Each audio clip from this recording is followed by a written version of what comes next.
Today we are going to cover the very important topic in our journey, and that would be detachment.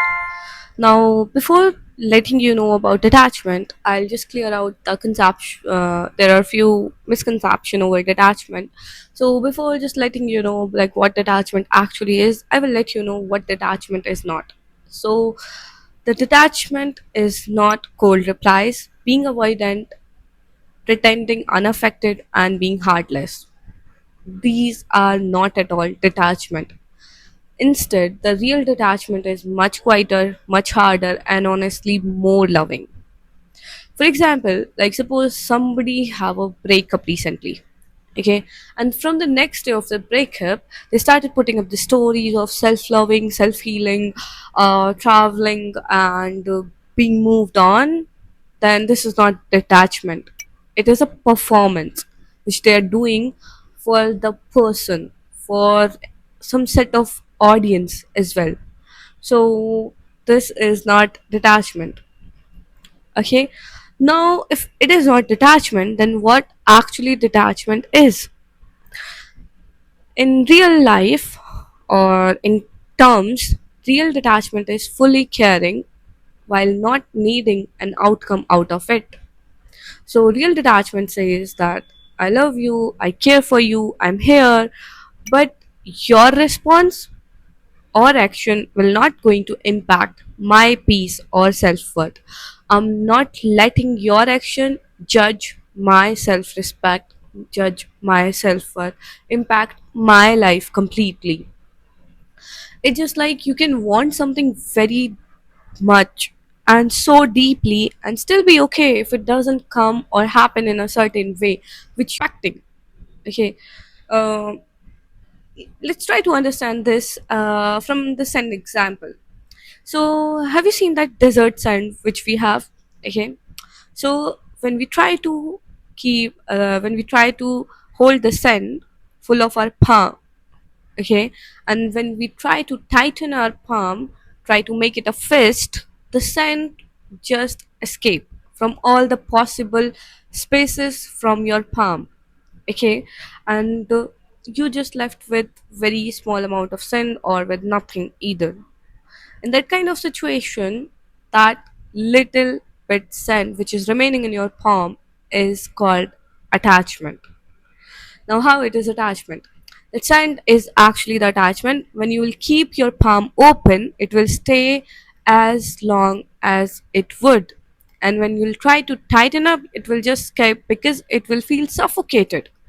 Similarly, when you are being so attached to the person and you are letting your unnecessary attachment or obsession pressed over the another person, they feel suffocated out of it, and then they try to escape every single thing, whatever they can. So attachment is not about holding tight; it's all about being open, give it a space, and being enough with yourself. It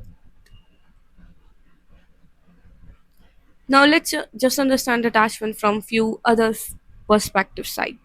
We'll start with the Buddhism one. Okay, so we all know like Buddhism is one of the oldest religion we have, and under Buddhism there is a line they said our attachment is the root cause of our all suffering.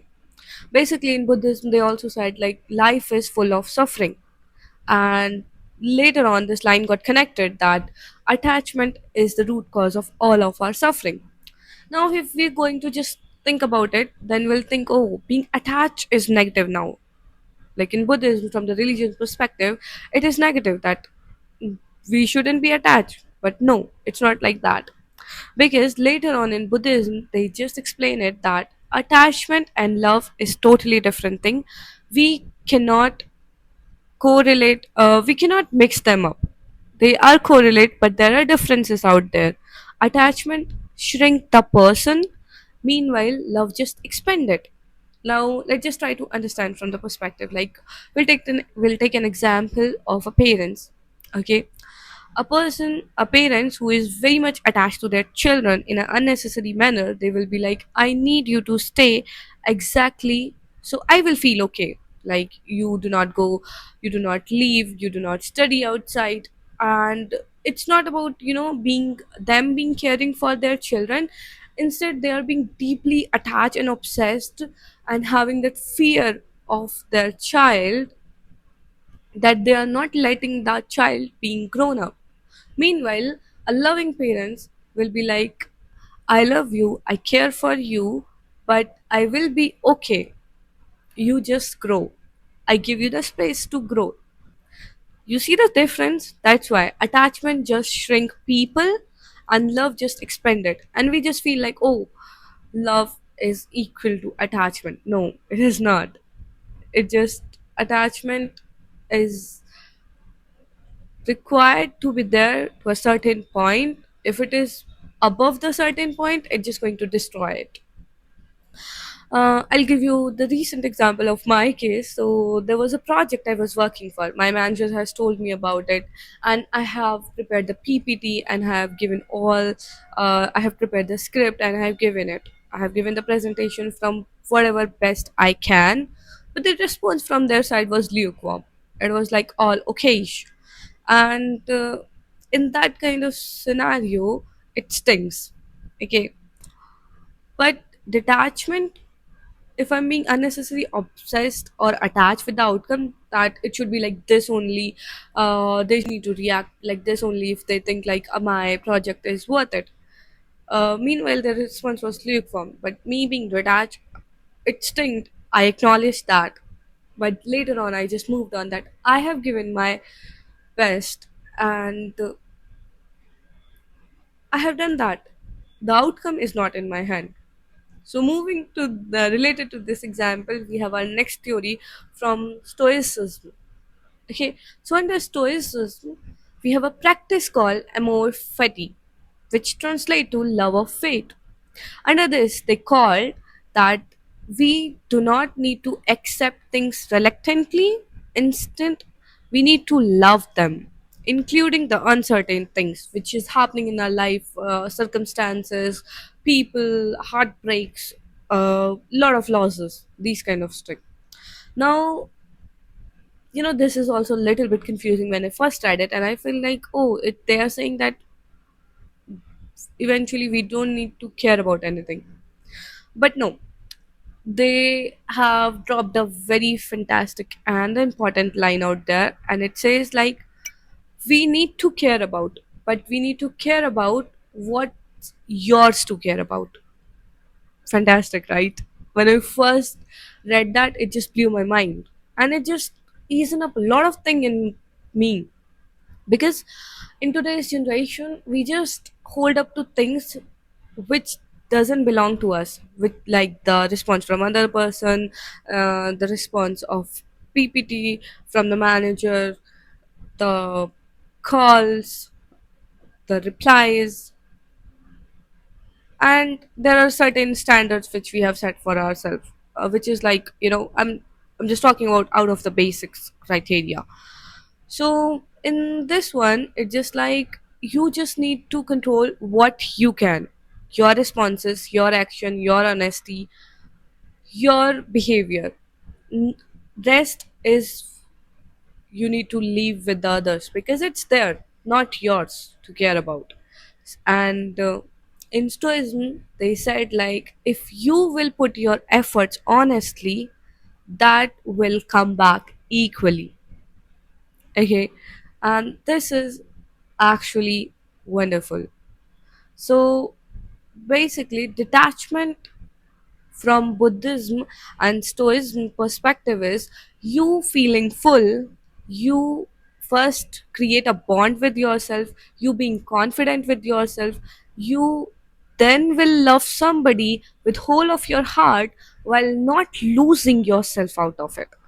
And this is the core of detachment, that you are being full of within yourself while still loving other person. Because if you will not feel within yourself, then you will just find that craving of being loved from the outer world, which you can already give to yourself.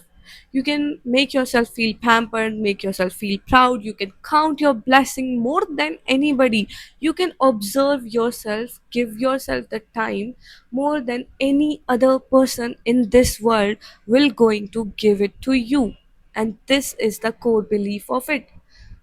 So now, what detachment looks in real life? To be very honest, on a random Tuesday like today, I am recording this video, detachment is not an achievement. It's not a reward which you will get after practicing it. It's an ongoing process and it comes in a pattern. Even I have learned about it, I have understood it long back, but still, it sometimes comes in a pattern to me as well. I am being distant, I am being detached, but then I also find myself stuck in that loop. So it's like a pattern. It will just come to you by the practice, but that's what we have as life, right?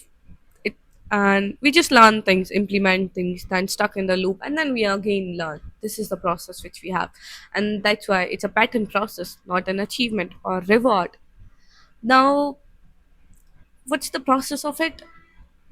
If you're going to ask me, then there's not a roadmap I have that this is the certain way detachment look like, this is how you need to uh, do that. It just, I have told you that you just need to be first have a bond with yourself. You just need to understand yourself, feeling full with yourself, and being so content that anybody any day will going to leave from your life will not collapse at their presence. I understand there will be losses, there will be days which is not at all pleasant, which is not at all which we have ever imagined, but your bond will work wonder that time. And that's why you need to be detached from the outer, which is not under in your control, and being attached to the things which is under your control. And the only thing which is under your control is you. So just focus on you, build a bond with yourself. So this practice of detachment will not feel like a burden, but feel like a way to treat yourself. And it is very important. I hope this has somehow helped you, and we have just taken a little step towards the journey of knowing or discovering things about life. Next topic, I am going to cover the attachment and its style. So, yeah, if you haven't understand the attachment, you can watch that video on Saturday. So next video will going to be like that. And thank you so much for being here till the end of this video. I am so grateful for it and I am so proud of it.